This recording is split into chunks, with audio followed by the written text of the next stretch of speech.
I, 34F, never thought I'd be the type to seek revenge, especially against family. But sometimes life pushes you to your limits, and my brother Alex, 38M, pushed me well past mine. Some background. Alex and I grew up in a middle-class family. Our parents worked hard to provide for us and taught us the value of both money and family.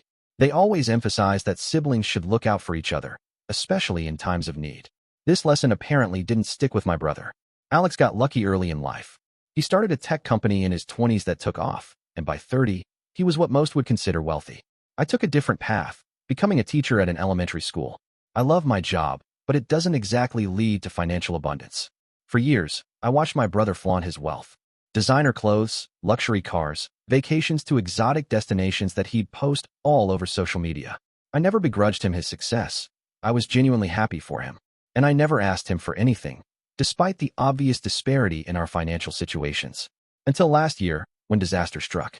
I was diagnosed with a medical condition that required surgery. While my insurance covered some of it, I was still left with medical bills totaling over $30,000. Around the same time, my apartment building was sold to a developer who increased the rent by 40%, making it impossible for me to stay. Everything hit at once, and I found myself in a desperate situation. After exhausting my savings and taking on extra tutoring jobs, I was still coming up short. I hesitated for weeks before finally swallowing my pride and calling Alex. I explained my situation and asked if he could lend me $15,000, just enough to cover the remaining medical bills and a security deposit on a more affordable apartment. I promised to pay him back in installments over the next few years. His response still makes my blood boil. "Look, Megan," he said with an audible sigh. "I've worked hard for my money. It's not my fault you chose a career that doesn't pay well. Maybe this is the wake-up call you need to make better financial decisions." When I reminded him about our parents' teachings regarding family support, he laughed. "That's the problem with women in our family. Always looking for handouts. Mom was the same way, always asking Dad for money. Looks like you're turning into another greedy woman who can't manage her own finances." I was stunned into silence. Not only had he refused to help during the worst crisis of my life, but he'd also insulted both me and our late mother in one breath. "I'm sorry you feel that way," I managed to say before hanging up. That night, I cried myself to sleep. But the next morning, something had changed inside me. The hurt had crystallized into determination. If Alex thought I was a greedy woman for asking for help during a medical emergency, then perhaps it was time I showed him what greed and revenge truly looked like. My revenge plan wasn't going to be quick or simple. It required patience, planning, and a thorough understanding of my brother's life. Luckily, Alex's social media addiction provided me with a window into his world. First, I needed to handle my immediate financial crisis. I took on a second job working evenings at a local bookstore, moved in with my friend Jen temporarily, and set up a payment plan with the hospital. It was exhausting, but I managed to stay afloat. More importantly, I had time to consider my next moves while Alex remained blissfully unaware. Through his constant posting, I learned that Alex had recently started dating Vanessa, the daughter of a potential investor for his newest business venture. He was clearly smitten with her and even more invested in impressing her father, Richard. This relationship seemed to be both personal and professional gold for Alex. What Alex didn't know was that I had briefly worked with Richard's wife, Claire, on a charity fundraiser for our school 3 years earlier. We weren't close, but she'd been warm and friendly, even giving me her personal contact information. I decided it was time to reconnect. I sent Claire a thoughtful email asking how she'd been and mentioned I noticed the connection to my brother. She replied enthusiastically, suggesting we meet for coffee. During our meetup, conversation flowed naturally, and she mentioned an upcoming charity gala that she and Richard were hosting. "You should come," Claire insisted. "It would be lovely to have you there. Richard always says we need more educators at these events. Adds perspective." I accepted the invitation, knowing this would be my first real opportunity. The gala was exactly 2 weeks away, giving me just enough time to prepare. The night of the gala arrived, and I'd spent every penny I could spare on looking the part. My teacher friend loaned me some designer jewelry, and Jen helped style my hair. When I arrived, I immediately spotted Alex with Vanessa. The look of shock on his face when he saw me walk in was worth every cent. "Megan, what are you doing here?" he hissed when he cornered me near the drink table. "Claire invited me," I replied calmly. "We've known each other for years. Small world, isn't it?" Throughout the evening, I was the model of grace and charm. I spoke passionately about education and connected with several wealthy attendees about donation opportunities for underfunded schools. Richard, in particular, seemed impressed by my commitment. "You know, your brother never mentioned you were a teacher," Richard said. "That's admirable work."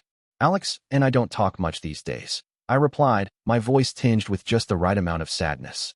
Family can be complicated. Richard nodded sympathetically. That's unfortunate. Family should always come first. I smiled and changed the subject, but the seed had been planted. Over the next few months, I cultivated my relationship with Claire and, by extension, Richard. I never directly badmouthed Alex, but I strategically let slip small details about our estrangement. How he'd refused to help me during a medical emergency. How he'd insulted our mother's memory. Always presented as reluctant admissions, never malicious accusations. Meanwhile, Alex's relationship with Vanessa was progressing quickly. Through Claire, I learned they were discussing marriage, and Alex was eager to finalize the investment deal with Richard before proposing. Everything was falling into place for him, or so he thought. What Alex didn't realize was that his perfect world was built on a foundation I was slowly chipping away at. Richard had principles about family loyalty, and each new detail I reluctantly shared made him question Alex's character. Then came the company holiday party at Richard's estate, where everything would come to a head. The holiday party at Richard's estate was lavish beyond imagination. Sparkling decorations, gourmet food stations, and a string quartet playing softly in the corner. I arrived wearing a modest but elegant black dress, another loan from a friend. Claire greeted me warmly and introduced me to several influential guests. Alex kept shooting nervous glances my way throughout the evening. I could tell he was worried about what I might say, but so far, I'd been perfectly pleasant whenever our paths crossed. His paranoia was working in my favor.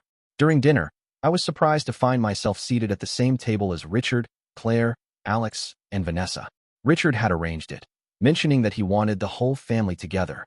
Alex visibly tensed at those words, but maintained his composure. The conversation flowed pleasantly until Richard raised his glass in a toast. To family and loyalty, the foundations of both personal happiness and business success. Everyone clinked glasses, and Richard continued.